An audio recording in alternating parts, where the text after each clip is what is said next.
So, Jacob, I imagine after the past couple of months you are in great need of respite, solitude, or are you missing the campaigning? Well, I enjoy campaigning, but I did say before the vote that if the Conservatives, if Brexit lost, I would need to go to Trappist Monastery because people would want me to shut up for a bit. So this is perhaps a more restful retreat rather than one subject to popular demand. I see. And you mentioned a Trappist monastery. Would that be your choice of location for this retreat, if you could pick anywhere in the world? Well, no, I'd probably cheat and choose Downside because it's just outside my constituency. It's in Somerset, and therefore it's in God's Own County and in the most beautiful countryside. So one wouldn't need to go too far. During your childhood, you told me once that you were taken every week to the Church of the Holy Ghost in Midsummer Norton, Somerset. That's right. So what are your earliest memories of growing up Catholic? Well, I didn't like it. I didn't like going to church at all, really. It was frightfully long. Occasionally I went off to Sunday school, but didn't normally. And I wanted to stay at home and play and do other things that children did. So it took me some time to get used to going and to become enthusiastic about it. And you were catechised by your governess? That's right. I had a wonderful, very Catholic governess who started the catechism with me when I suppose I would have been about 6.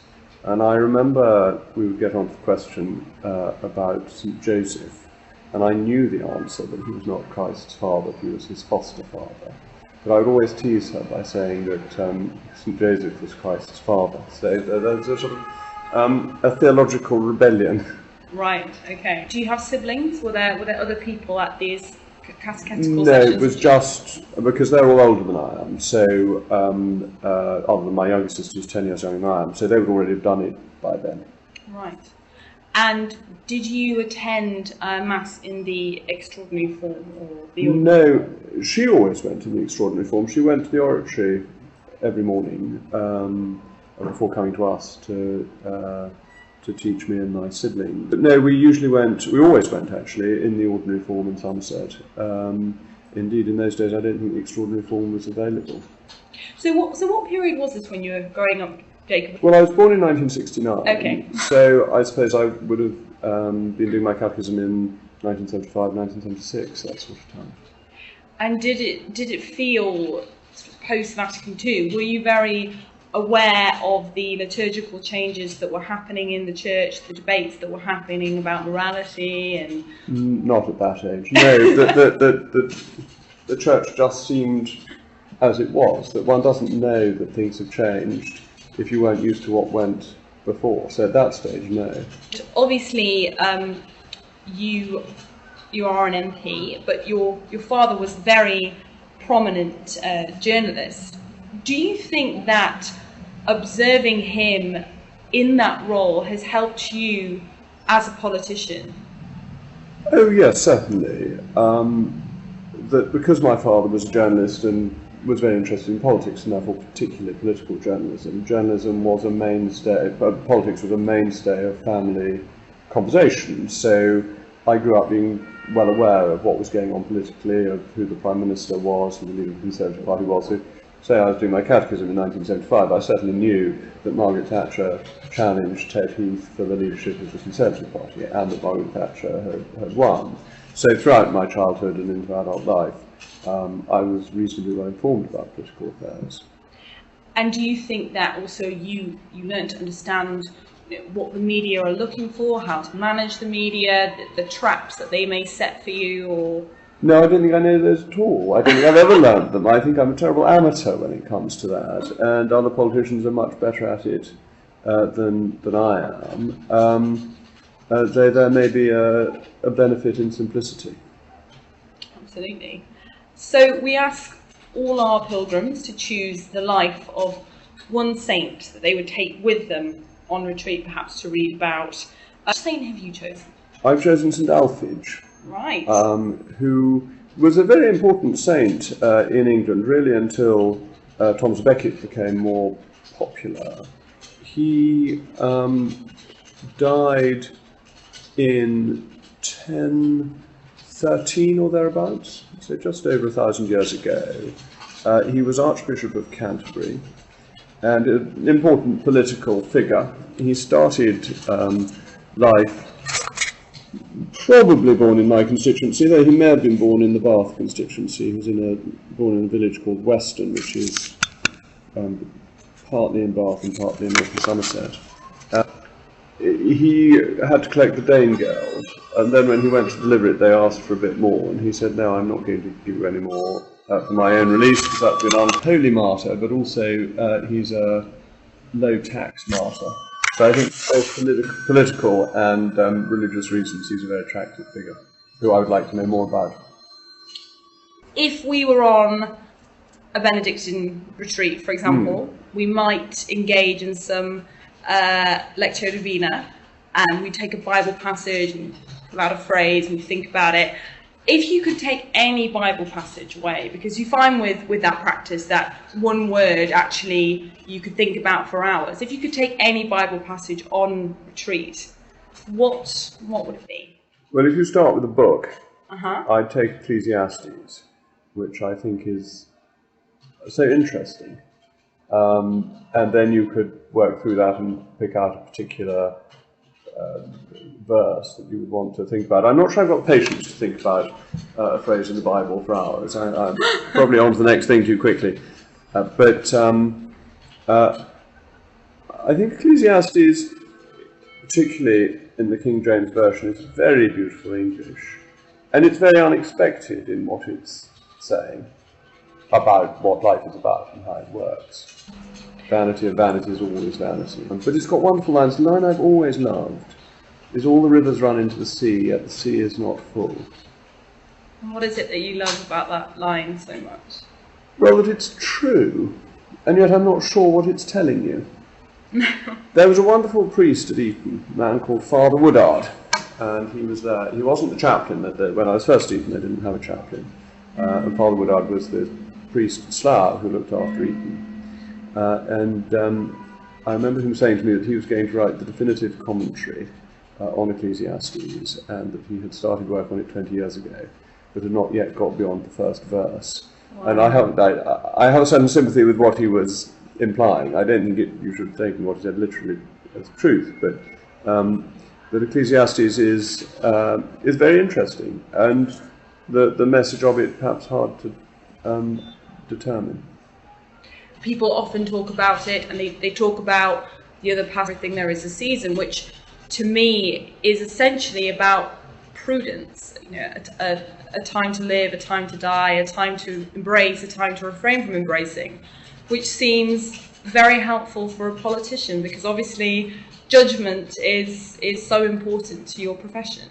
I think that's absolutely right, and that there are good things that are the wrong time and not right, and that is very clear in Ecclesiastes. It's why I took the whole book when you asked me the question, because there is so much in it that is of interest, and when you try to narrow it down to a single chapter or even more to a single verse, it becomes quite hard to choose. Absolutely. And going back to that question of wisdom and prudence, is there one particular life lesson that you have taken away from your time in Parliament so far? Not really one lesson, no. I don't think there are these easy and direct lessons. I think I've taken a lot of comfort from our political system, that I think that we have a highly functioning democracy in terms of seeking redress of grievance for individual constituents, and that the surgery system of bringing to the attention of your Member of Parliament something that's going wrong, that your Member of Parliament may then seek to have it put right by the relevant authority, is much more powerful than I had realised before I was elected, and it's in its way reassuring that our democratic system can work well if only people use it and know that it's there to be used. So, in a sense, Members of Parliament have a more pastoral role than you perhaps once realised? I think that's true. I think that is an increasingly important part of an MP's job. as the sort of social service of last resort, that people always go to their MP when they've been to everybody else. And that's sometimes quite difficult, because if they come earlier, you may have been able to do more. But is that in keeping with your philosophy, Jacob? You are a conservative, and I would say you're conservative in quite a traditional sense. I mean, nevertheless, do you feel that ultimately it is the immediate, the family and the community which should be the most important go-to network and the first network in any society? Or am I caricaturing you too unfairly? No, I think just because family is important and a very crucial support network for most people, that doesn't mean that people shouldn't use other forms of support that are available to them.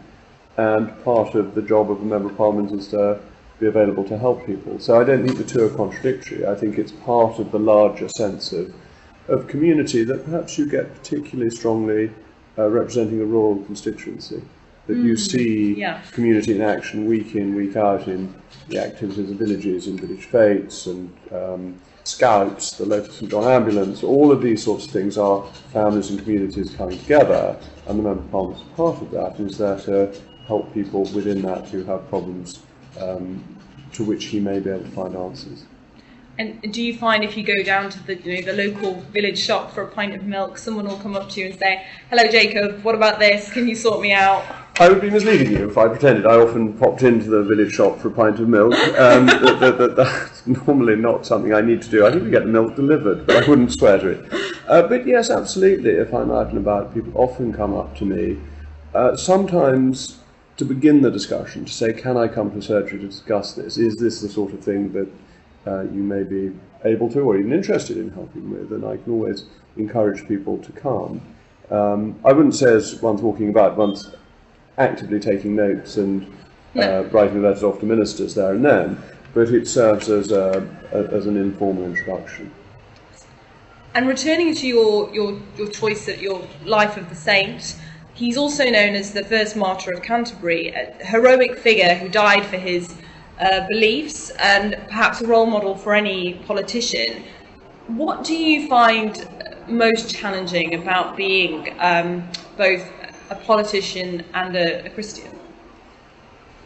I've been very lucky. I found it relatively straightforward, but I think it is becoming more difficult.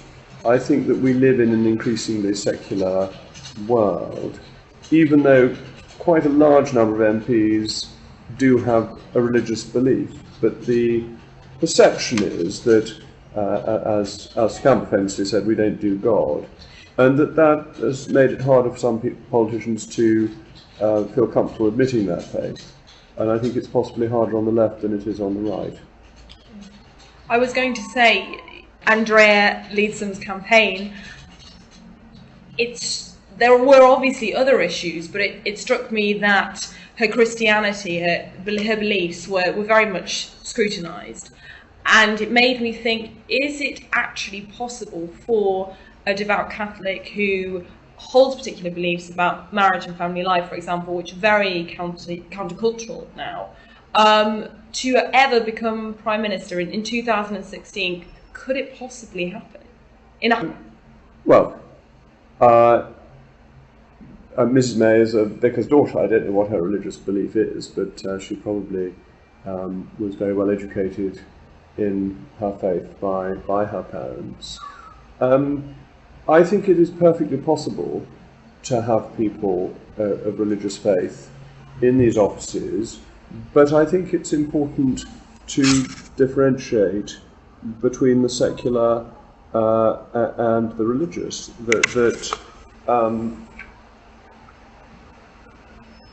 If you go back to all the medieval arguments on the two swords and where power comes from, the Church at its high point argued that all secular authority came from the Church, and therefore the secular authority in all that it did was subordinate to the Church. And that argument was rejected, and you then move through, obviously, with the Reformation to a system where the religion is decided by the ruler, and you take the hierarchy of the Church out of it, and then that's moderated again with what I think is a better separation, that the authority of the church in religious matters is left relatively unquestioned, but the authority of the state in secular matters is likewise unquestioned. And I think if people are willing to accept that and find it easy to differentiate the two in their own minds, that is perfectly possible. I think when you get into what you may call the grey areas, they're not actually that grey after all. That if you take the church's teaching on marriage, the church does not allow divorced people to get remarried. They have to get an annulment, and that is a quite complex process. The state does. But no Catholic is suggesting that it should be impossible for the state to allow remarriage of non-Catholics. It's not something that's been a political issue since Reign of Henry VIII. And so I think that you can see the differentiation, that the sacrament of marriage is absolute, it is in the care of the church, and it is subject to very strict rules relating to a sacrament. Marriage in a secular way is a completely different matter. It's not a sacramental matter, and indeed marriage is probably the wrong word to apply to it, because using the same word for both leads to a degree of confusion. But I don't think it's that hard to separate the two different concepts. And if you could change one law or pass one law during your time as an MP, what would it be? Well, the one law that I've always wanted to see changed is the 1972 European Communities Act, and by the grace of God and the votes of the British people, that's about happened. So that the one law I would introduce, I wouldn't introduce a new law. I think there are already too many laws, and I think MPs should look to reduce the number of laws and the intrusion in people's daily lives that there is. So I would look to trying to find laws that are unduly intrusive and removing them. I see. And you mentioned the referendum and Brexit. It's fascinating to think of you on the night of the referendum. At what point did you realise? Because I think I went to bed at about 11 o'clock midnight, and it looked like we were going to Remain. When did it shift, and at what point did you realise, hang on a second, I think this is going to be a positive result for my campaign? I realised when I was given the correct figures for Newcastle. I'd either heard them incorrectly or been told them incorrectly, and they sounded very bad for Brexit because one of the figures was left out. And once I knew the correct figures, and Sunderland then came through shortly afterwards, and in fact Manonshire, of all places, had also come through, all three of them better for Brexit than anticipated, I began to think, well, it looks as if we're all right. And then I went to the BBC studios at Elstree, and the first person I met was Vernon Bogdanor, who is a highly respected constitutionalist, perhaps the best constitutionalist in the country, and a Remainer. And the first thing he said to me was, "Congratulations, you've won." And this was about 2-ish in the morning. And I thought, well, if Vernon's come to that conclusion, he knows what he's talking about. And I then went on into the BBC studio with David Dimbleby and spoke very briefly to John Curtis, who again is a great expert on these matters. And I said to him, what do you think? And he said, well, I think you're going to be all right. I'm not yet calling it, but I think you're going to be all right.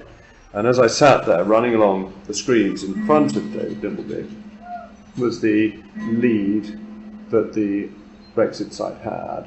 And as it got above 500,000, I thought very hard to see how this comes back. So between 3 and 4 in the morning, whilst I was sitting there chatting to David Dimbleby, I got more and more confident that that was the result.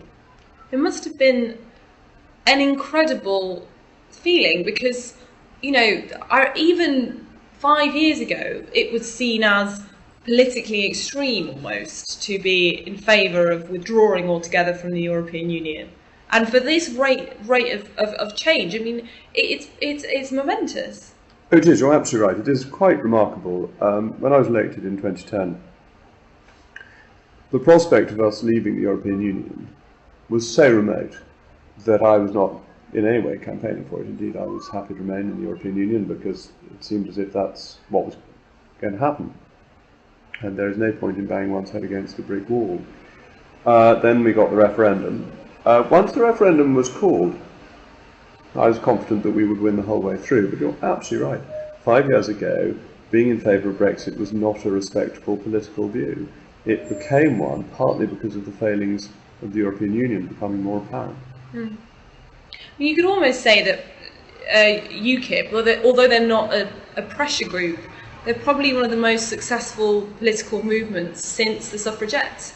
You have to recognise the powerful effect that Nigel Farage has had, that he has campaigned extremely effectively for us leaving the European Union.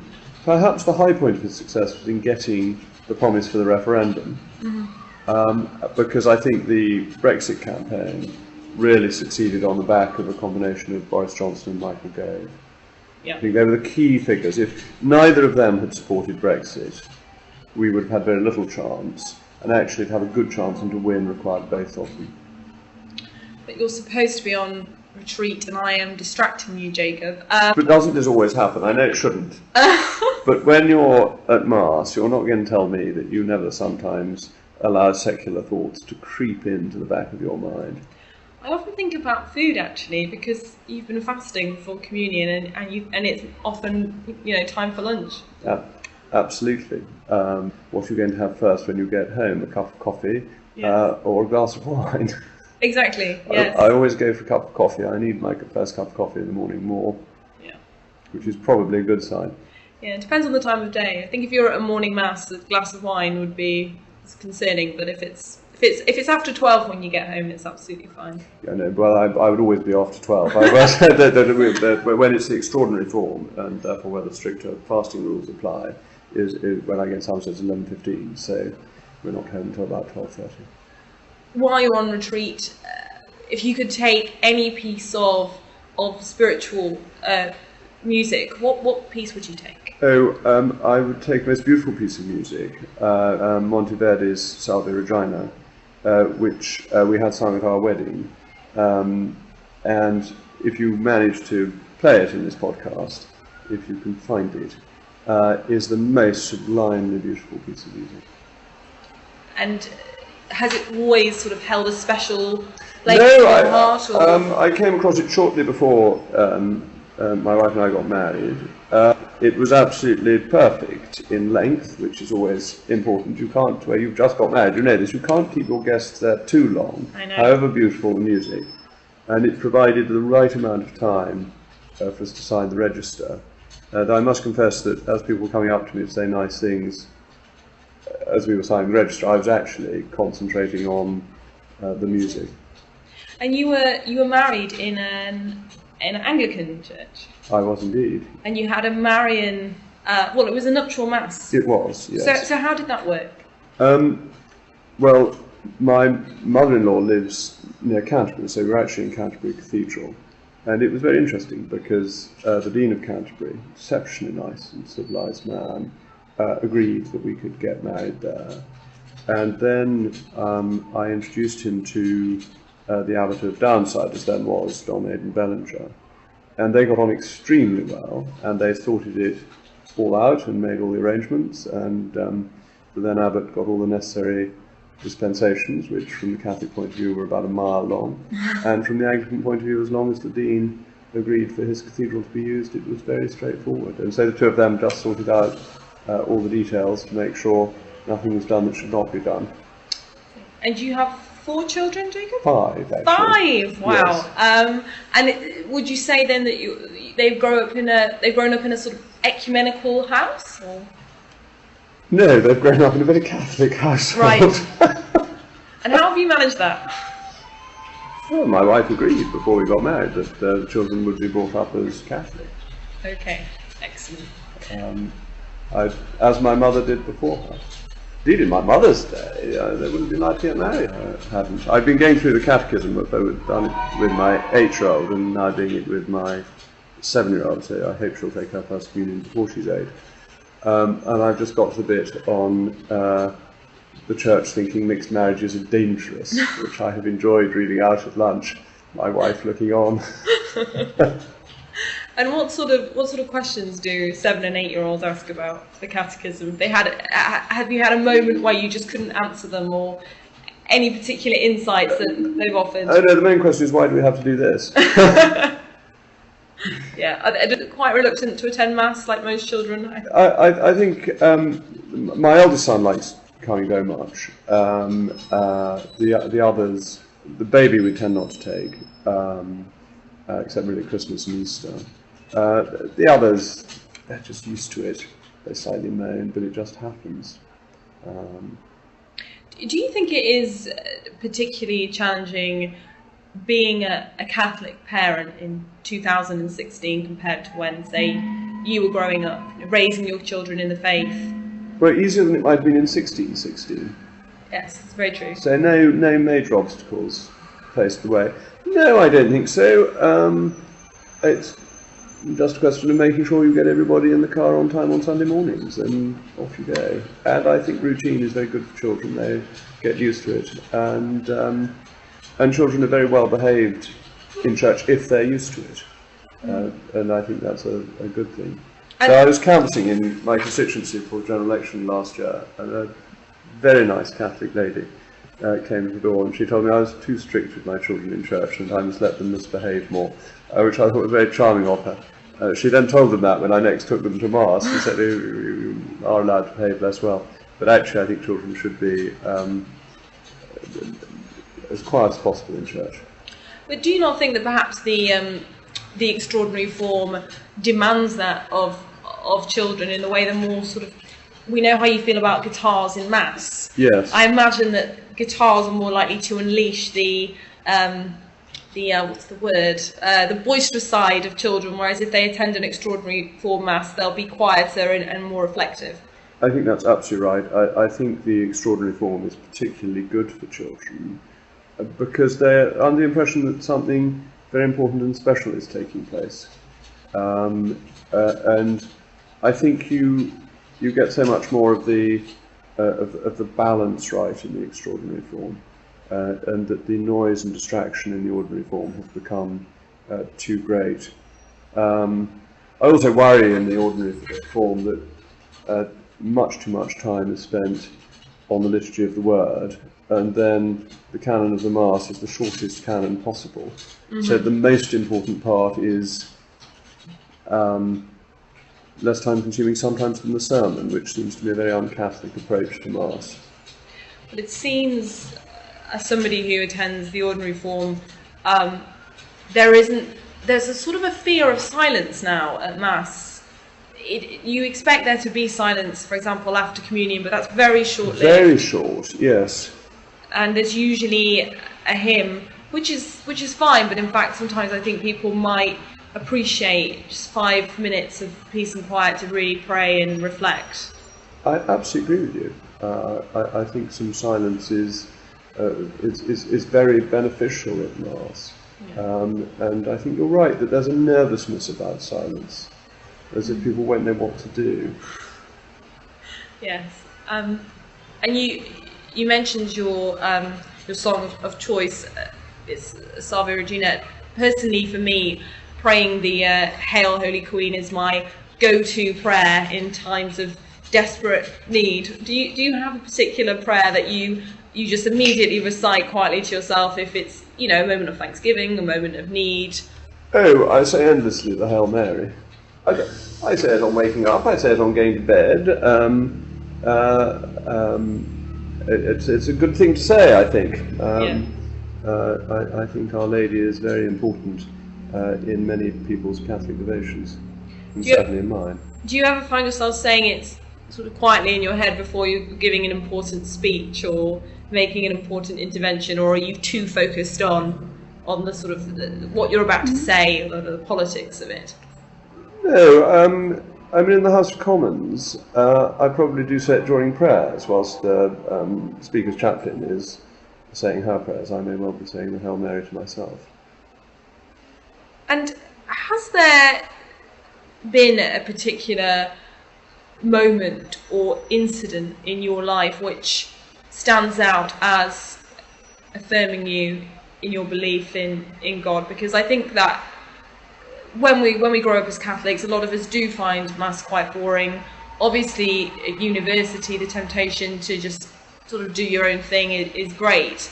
And sometimes there is a particular incident where I think you decide, no, this is my belief, and I'm going to see this through. Obviously, the grace of God is the most important thing there. But is there anything that stands out in your mind as being particularly influential? Not really. No, I haven't had a particular individual religious experience. I can't say that I felt the Holy Ghost at my confirmation. So no, I wouldn't say that. I think I became much more interested in it when I first started learning about the Reformation, so when I was at prep school. And therefore this understanding that being Catholic was different and that there had been times when Catholics had been persecuted. I think I found belonging to a minority religion attractive. But I've never had a specific moment where I thought that I now know, if you see what I mean. It's been something that has accumulated, grown up. I remember hearing a sermon at Blackfriars about 10 years ago where the priest said the difference between evangelical Christians and Catholics is that people look at Catholics and say they look bored when they pray, whereas evangelical Christians are very enthusiastic. But he was saying that for Catholics, practicing your faith is a bit like walking, breathing, talking. It's a sort of a natural thing. We don't make a big display of it. Yeah, I think that's basically right. I think you don't feel the need to grab others and pray over them and things like that, which I think most Catholics find slightly disconcerting if it happens to them.